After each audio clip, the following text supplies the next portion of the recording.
apps affairs show you. How to turn on quiet mode on Instagram.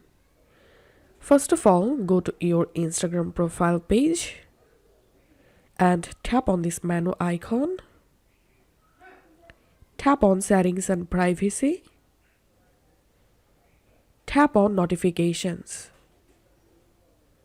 And here you will find this quiet mode.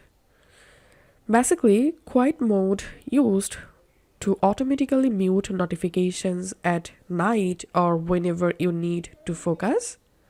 So all you have to need is just tap on quiet mode and enable quiet mode. And now tap on start time and select a quiet mode starting time. For example, I want to start quiet time for 10 p.m. and the quiet mode in time will be